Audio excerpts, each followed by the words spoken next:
नमस्कार, मी श्वेता अंकले. तरुण भारतच्या न्यूज बुलेटिनमध्ये आपल्या सर्वांचे स्वागत. आता पाहूया ठळक घडामोडी. भाजप प्रदेशाध्यक्ष BY विजयेंद्र यांच्या नेतृत्वाला उघडपणे विरोध करणारे आमदार बसनगौडा पाटील यत्नाळ आणि आमदार रमेश जारकीहोळी यांनी पक्षातील काही नाराज नेत्यांना एकत्र घेऊन बेळगावातील एका खासगी हॉटेलमध्ये गुप्त बैठक घेऊन चर्चा केल्यानं राजकीय वर्तुळात जोरदार चर्चा झाली. विजयेंद्र यांना भाजप प्रदेशाध्यक्षपद दिल्याबद्दल भाजपच्या काही नेत्यांनी हायकमांडकडे विरोध दर्शवला होता. यानंतर बेळगावात बैठक घेऊन नाराज नेत्यांनी पुन्हा एकदा बंडाचा झेंडा फडकवण्याची तयारी चालवली आहे. सदर गुप्त बैठकीला बसनगौडा पाटील यत्नाळ, रमेश जारकीहोळी, कुमार बंगारप्पा, प्रताप सिन्हा, GM सिद्धेश्वर, अण्णासाहेब जोल्ले आदी सहभागी झाल्याचे दिसत आहे. पुन्हा एकदा भाजपमधील अंतर्गत वाद सुरू झाला असून आता पुढे कोणता मार्ग निघतो हे पाहणं उत्सुकतेचं ठरेल. उचवडे परिसरात दिसलेला वाघ हब्बनहट्टी कालमणी परिसरात वावरत असल्याची चर्चा सुरू असतानाच जांबोटी येथे बिबट्याने गावातील एका कुत्र्यावर हल्ला करून ठार केल्याची घटना घडली आहे.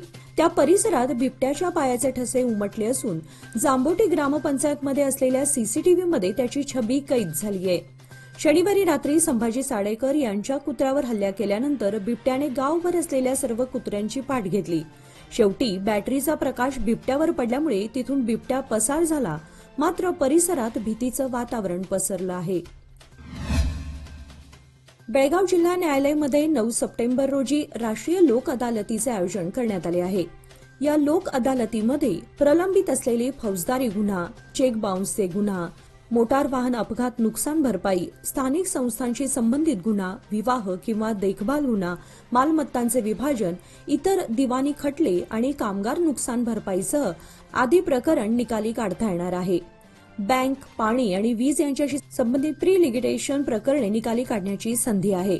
याचा लाभ वकील, जनता आणि ग्राहकांनी घ्यावा असे आवाहन प्रधान जिल्हा व सत्र न्यायाधीशांनी केलं आहे. पावसामुळे तालुक्याच्या शिवारातील अनेक ट्रान्सफॉर्मर निकामी झाल्यामुळे परिसरातील वीज पुरवठा ठप्प झालाय. तरीही हेस्कॉमतर्फे कोणत्याही हालचाली केलेल्या नाहीत. त्यामुळे शिवारात घर असलेल्या नागरिकांना अंधाराचा सामना करावा लागत असून विद्यार्थ्यांचंही शैक्षणिक नुकसान होत आहे. तालुक्यातील अनेक गावातील शिवारात धोकादायक वीज खांब आणि ट्रान्सफॉर्मर आहेत.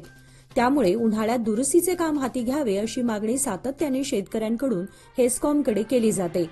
परंतु त्याकडे दुर्लक्ष केलं जात असल्याने गेल्या काही दिवसांपासून बिजगर्णी, कडोली, केणये, संतीबस्तवाड, वाघवडे आदी शिवारातील ट्रान्सफॉर्मर निकामी झाले आहेत. त्यामुळे शिवारातील वीज पुरवठा ठप्प झालाय. काही ठिकाणी वीज खांब धोकादायक स्थितीमध्ये झुकलेत. त्यामुळे शेतकऱ्यांमध्ये भीतीचं वातावरण निर्माण झालं आहे. एक आठवड्यावर येऊन ठेपलेल्या रक्षाबंधन सणासाठी शहरातील बाजारपेठ राख्यांनी अगदी सज्ज झाली आहे. यंदाही बच्चे कंपनीमध्ये कार्टूनच्या राख्यांची क्रेज अधिक असून अमेरिकन डायमंड, कोलकाता राखी तसेच कुंदनच्या राख्यांना पसंती दिली जात आहे. भाऊ बहिणीचं नातं अधिक दृढ करणारा हा रक्षाबंधन सण 19 ऑगस्टला असल्यानं त्या पार्श्वभूमीवर शहरामध्ये विविध ठिकाणी राख्यांचे स्टॉल्स उभारण्यात आलेत. गेल्या वर्षीपेक्षा यंदाही राख्यांच्या किमतीमध्ये 10% वाढ झाली आहे. Angry Bird, Motu Patlu, Doraemon, Ram Hanuman, Mickey Mouse, Chhota Bheem, Krishna, बाल गणेशा, बॉब द बिल्डर अशा विविध प्रकारच्या कार्टून्स राख्याही बाजारामध्ये विक्रीसाठी आल्या आहेत.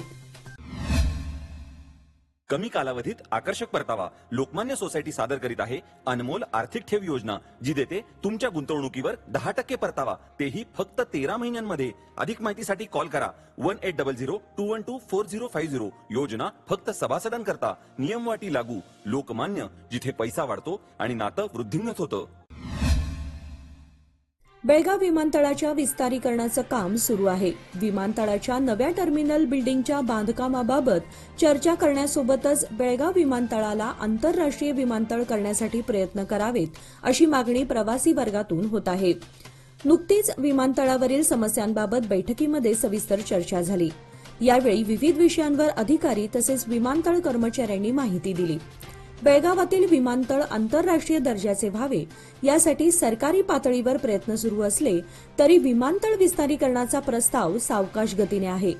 हा वेग वाढवून या विमानतळाला आंतरराष्ट्रीय दर्जा मिळावा अशी अपेक्षा आहे.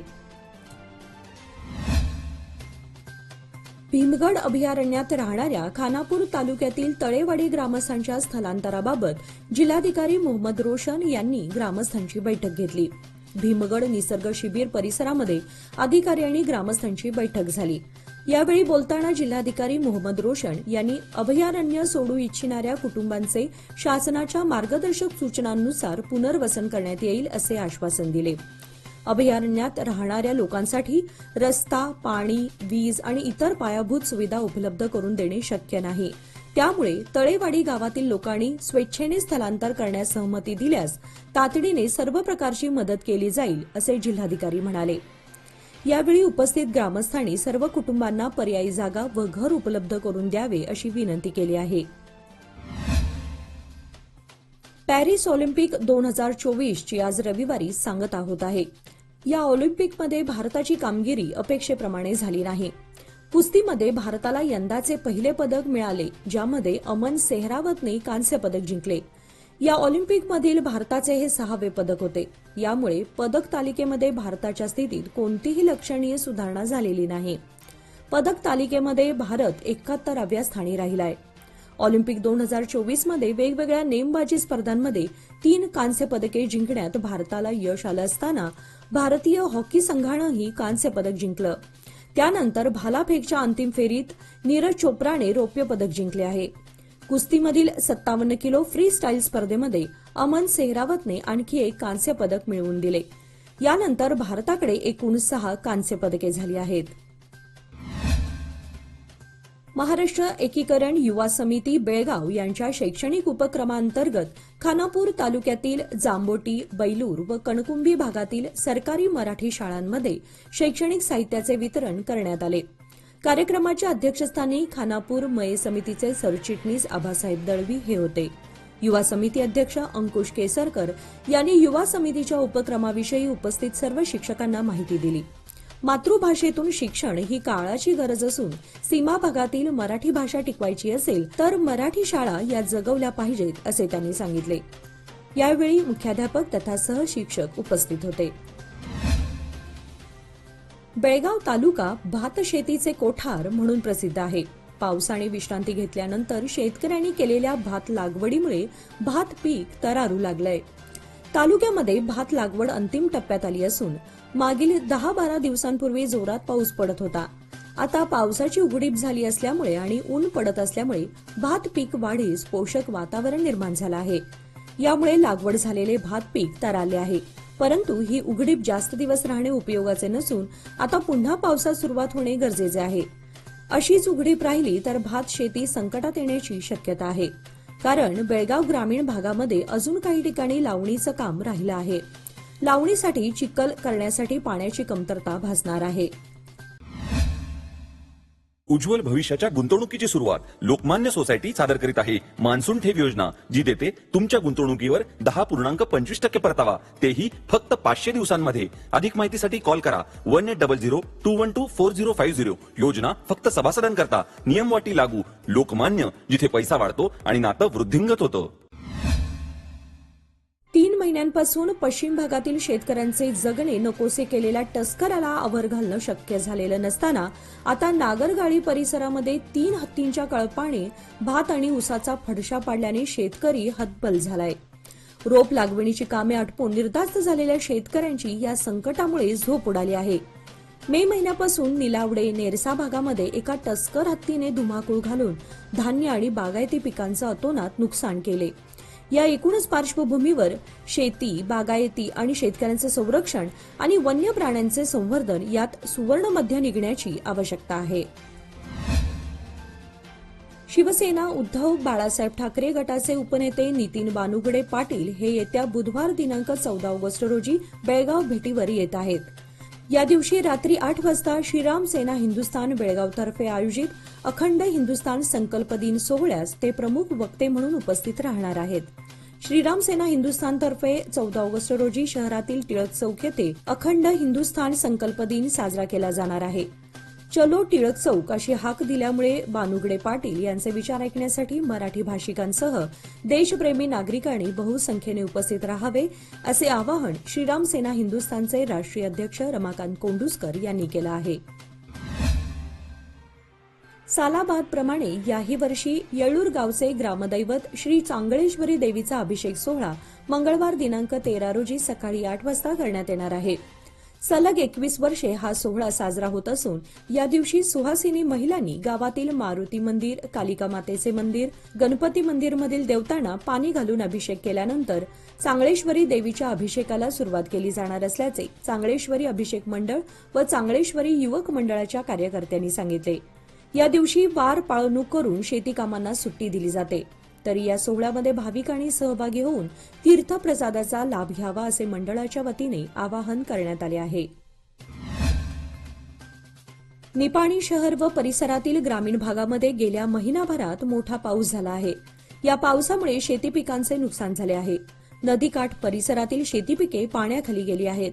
यामुळे शेती पिकांचे मोठे नुकसान झाले आहे. या नुकसानीचे तातडीने पंचनामे करून प्रत्येक ग्राम लेखाधिकाऱ्याने तातडीने आपापल्या कार्यक्षेत्रातील नुकसानीचा अहवाल द्यावा अशी सूचना तहसीलदार प्रवीण कारंडे यांनी येथील शासकीय विश्रामधामामध्ये घेण्यात आलेल्या विशेष बैठकीत दिली. यावेळी कृषी अधिकारी मंजुनाथ कित्तूर हे देखील उपस्थित होते. कारदगा येथील पोस्ट खात्यामधील अधिकाऱ्यांनी प्रति महिना येणाऱ्या पेन्शनमध्ये अफरातफर करून पेन्शनधारकांशी खेळ मांडला आहे. अनेक महिन्यांपासून हा प्रकार सुरू आहे. याबाबत पेन्शनधारकांनी माजी जिल्हा पंचायत सदस्या सुमित्रा उगळे यांना सांगितल्यावर त्यांनी तात्काळ वरिष्ठांशी संपर्क साधून पोस्ट खात्यामध्ये सुरू असलेल्या अनागोंदी कारभाराची चौकशी करून पेन्शनधारकांना न्याय देण्याची मागणी केली. तसेच आंदोलन छेडण्याचा इशारा दिला आहे. याचबरोबर आजचे बातमीपत्र इथेच संपले. अधिक माहिती आणि ताज्या घडामोडींसाठी पाहत रहा तरुण भारत न्यूज चॅनल. तसेच आमच्या चॅनलला लाईक, शेअर आणि सबस्क्राईब करायला विसरू नका. आणि विश्वासार्ह बातम्यांसाठी दररोज वाचा दैनिक तरुण भारत. धन्यवाद.